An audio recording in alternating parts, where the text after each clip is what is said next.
The 18th century dawned on an American continent that was a mosaic of ambition and conflict. It wasn't an empty land, far from it. This was a place teeming with ancient Native American civilizations, each with its own rich culture and history. But from across the Atlantic Ocean, powerful European nations saw something else. They saw a new world, a vast expanse of land filled with incredible resources, ripe for the taking. Kings and queens in Europe dreamed of gold, furs, and sprawling empires. They sent ships filled with brave, desperate, and ambitious people to claim a piece of this prize for themselves, forever changing the destiny of the continent and its original inhabitants. The main players in this grand and often brutal contest were Great Britain, France, and Spain. Each carved out huge territories. The British held a string of 13 colonies along the Atlantic coast, from the rocky shores of New England down to the warm plains of Georgia. To the north and west, France controlled a massive arc of land. It stretched from eastern Canada, down the Mississippi River, all the way to the Gulf of Mexico, creating a territory they called New France. Meanwhile, Spain's empire was vast, covering Florida, Texas, and the entire Southwest. Other nations like the Netherlands and Sweden had tried to build colonies too, but by the 1700s, their influence had mostly faded, absorbed by the bigger powers. These European powers were not friendly neighbors. They were rivals, always watching each other with suspicion. Each wanted to be the most powerful, to control the most land, and to command the most profitable trade routes. The forests were full of valuable furs, the rivers were highways for commerce, and the soil could grow valuable crops like tobacco and sugar. This competition wasn't just a quiet disagreement. It was a source of constant tension that often erupted into open warfare. The story of 18th century America is the story of these three giants, Britain, France, and Spain, jostling for control, with the lives of colonists and Native Americans caught in the middle of their imperial games. This struggle for dominance defined life in North America. A farmer in Massachusetts, a fur trapper in the Ohio Valley, or a Spanish missionary in California, all were pieces on a global chessboard. The decisions made in palaces in London, Paris, and Madrid had life-and-death consequences thousands of miles away. The boundaries on their maps were not just lines. They were frontiers of culture, language, and conflict. The stage was set for a century of dramatic change, a period that would see empires clash, new societies form, and the very idea of America fiercely contested and ultimately redefined by the people who called it home. The colonists who arrived on America's shores did not stay put. They were driven by a powerful urge to move inland, seeking land of their own. For many, owning land was a dream they could never achieve back in Europe. It meant freedom, opportunity, and a chance to build a better life for their families. So, they pushed westward from the coastal settlements, following rivers and cutting new paths through dense forests. They cleared trees, built log cabins, and turned wild land into farms. This expansion was slow, but relentless, as families and entire communities moved deeper into the continent, establishing permanent settlements where only Native American villages had stood before. As the population grew, small coastal towns blossomed into bustling cities. Places like Philadelphia, New York, and Boston became centers of trade, culture, and government. Their harbors were crowded with ships arriving from Europe, bringing manufactured goods and new immigrants, and leaving with raw materials from the colonies. These cities were melting pots of different cultures and ideas, with artisans, merchants, and laborers all living and working together. The growth of these urban centers was a clear sign that the colonies were no longer just fragile outposts. They were becoming a stable, complex, and prosperous society with a life of its own. This growth, however, created a huge demand for labor. There was so much work to be done, clearing land, building homes, and especially working the large farms or plantations in the South. In colonies like Virginia, the Carolinas, and Georgia, the economy depended on cash crops like tobacco, rice, and indigo. These crops required a massive workforce to plant, tend, and harvest. To meet this demand, plantation owners turned to a cruel and inhuman system chattel slavery. They began importing enslaved people from Africa in ever-increasing numbers. By the mid-1700s, slavery was deeply entrenched. A brutal reality that built great wealth for a few on the suffering of many. The economic activities varied greatly from one region to another, shaping the character of each colonial area. In New England, with its rocky soil and harsh winters, colonists turned to the sea. They became shipbuilders, fishermen, and merchants, trading goods across the Atlantic.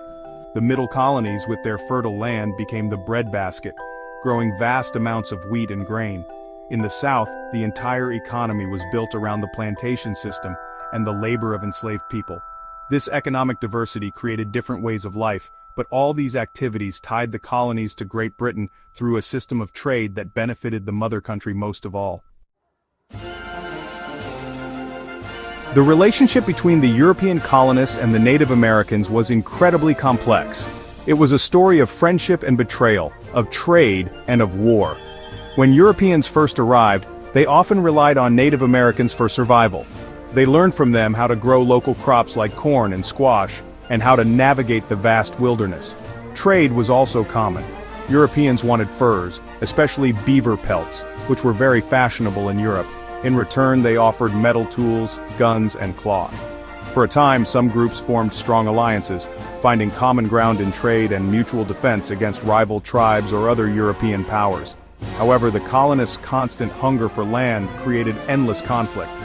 To a colonist, land was something you could own, buy, and sell. To Native Americans, the land was a shared resource for the community, not a commodity. As settlers pushed westward, they cleared forests for farms, disrupting the hunting grounds and ecosystems that native communities had relied on for centuries.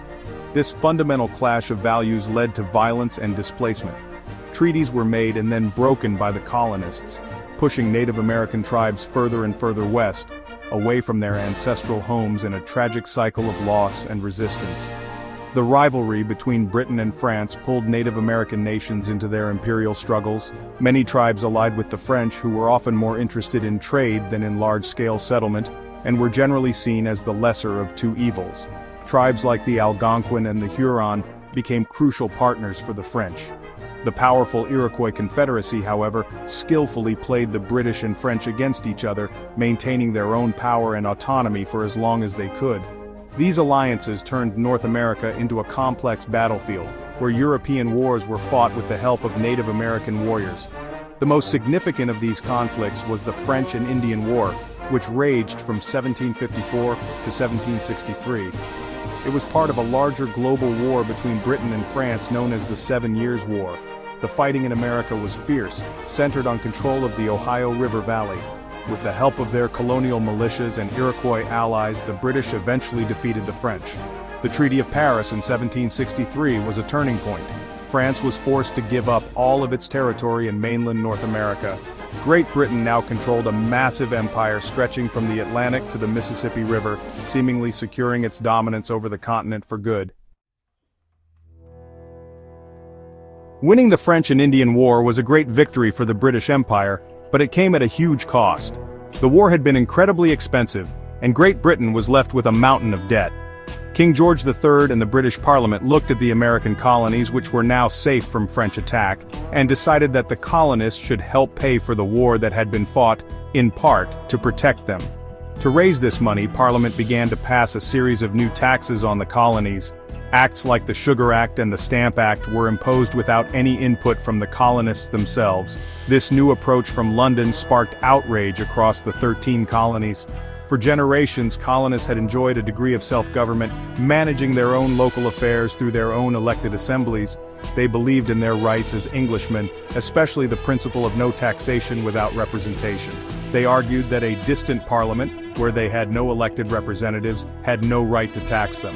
Protests erupted in cities like Boston and Philadelphia.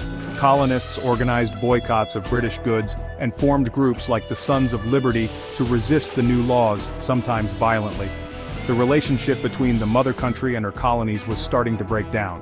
During this time of growing unrest, new ideas about liberty, rights, and government were spreading. Thinkers of the Enlightenment like John Locke wrote that all people had natural rights to life, liberty, and property, and that governments existed only to protect those rights. These powerful ideas, printed in pamphlets and discussed in taverns and coffee houses, resonated deeply with the colonists. They began to see the actions of the British government not just as unfair, but as tyrannical. A new sense of a shared American identity began to form, uniting people from different colonies in a common cause against what they saw as British oppression. The rising tensions finally boiled over into open conflict. Events like the Boston Massacre and the Boston Tea Party pushed both sides further apart, making compromise seem impossible. In 1775, at Lexington and Concord, colonial militiamen and British soldiers fired the first shots of the American Revolution. The long battle for America was entering its final, most dramatic chapter. The colonists, once proud subjects of the British Crown, were now on a path toward declaring their independence. The ideas and resentments that had been building for a decade had finally ignited a war that would give birth to a new nation, the United States of America.